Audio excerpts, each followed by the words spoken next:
Welcome back, everyone. Monthly book review for April, week 2. I know, can you believe it? We're doing Excuses Be Gone by Dr. Wayne Dyer. And we are on question number 2 and 3. No, question number 3 and 4.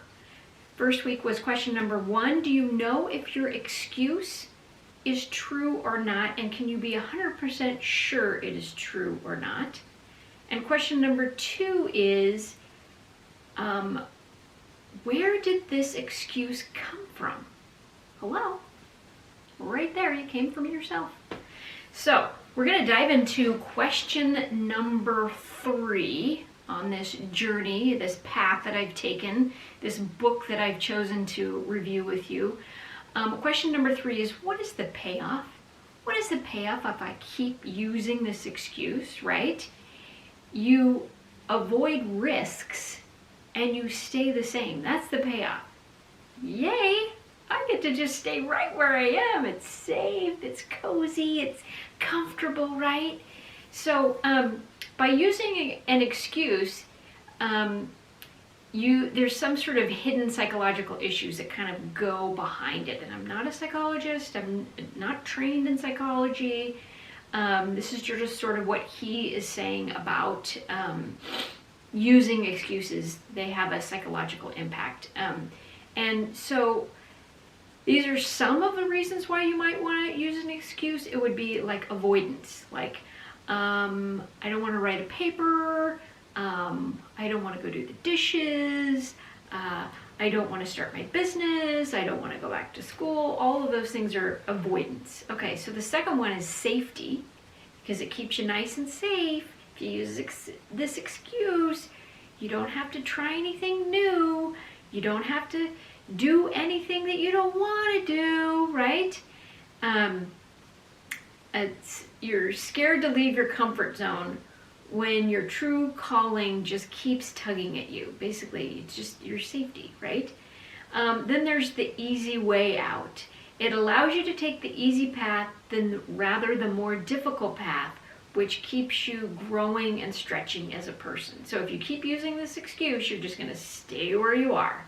You're not going to, try that new job or try that new food or whatever it is, right? Manipulation. I don't have the energy. You're going to have to get somebody else to do that. Joe needs to go do it. Frank needs to go do somebody else. Get somebody else to do that. Being right, because your excuse is, well, I'm right.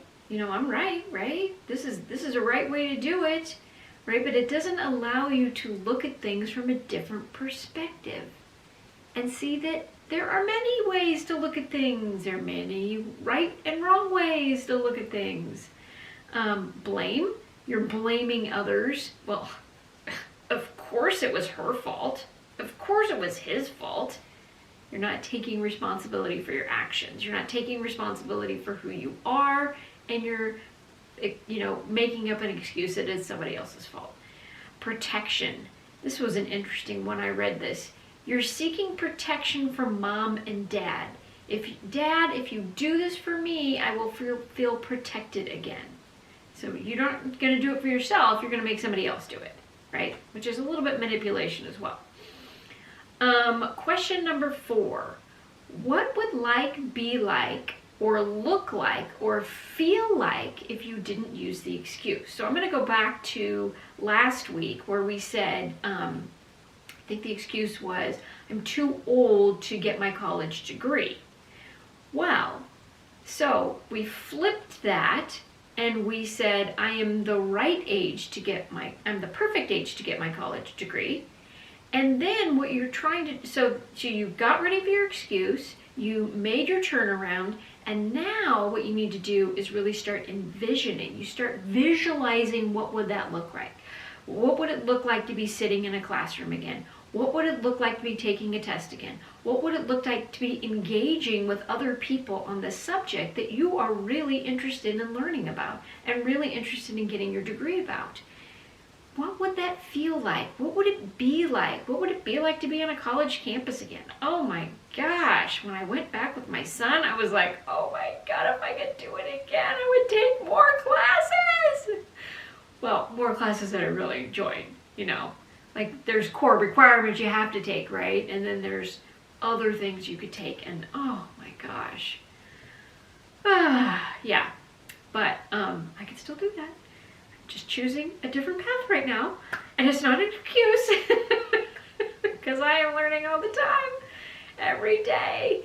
So think about how your life would look, how it would feel. What would it feel like to be in that classroom? Can you feel what it would be like to sit in the chair? Can you feel like it would be to have interaction with the instructor, to write that paper, you know? Gosh, what would it feel like? So in conclusion, the payoff for using excuses just contributes to more excuses. It takes you farther and farther away from your true authentic self, and you're out of your alignment, and you're flowing not downstream towards what you want, you're flowing upstream. You're resisting doing whatever it is that you want to do and be aligned with who you are. If you could turn an excuse around and see it from a different perspective and feel it and know it and look at it, man, that could just really change your outlook on things. Like for me, example, my excuse for not having to do these videos. Why would I want to do a video?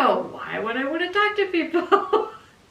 So I knew that I needed to push myself. I knew that I needed to get myself out there, which is scary. I mean, who wants to listen to me? Who am I, right? I'm nobody.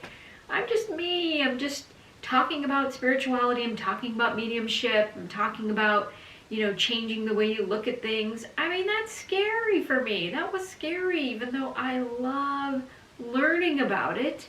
So now I'm sharing my learning with others. So that was my excuse, was why would I want to do that? I don't want to do that. I want to be a content creator. When I heard that word, I just ran the other way. I told my son, I don't want to be a content creator. And what am I doing? I'm creating content. So I had to look at it from a different angle. I hope you learned something today. Remember, I am a medium. I'm on this journey. So I can connect you with your loved ones, or you can connect yourself with your loved ones, because I have a free pamphlet. If you want to go to my website, stephanieleemedium.com, you can sign up and get my free pamphlet on 10 ways that you can connect with your loved ones.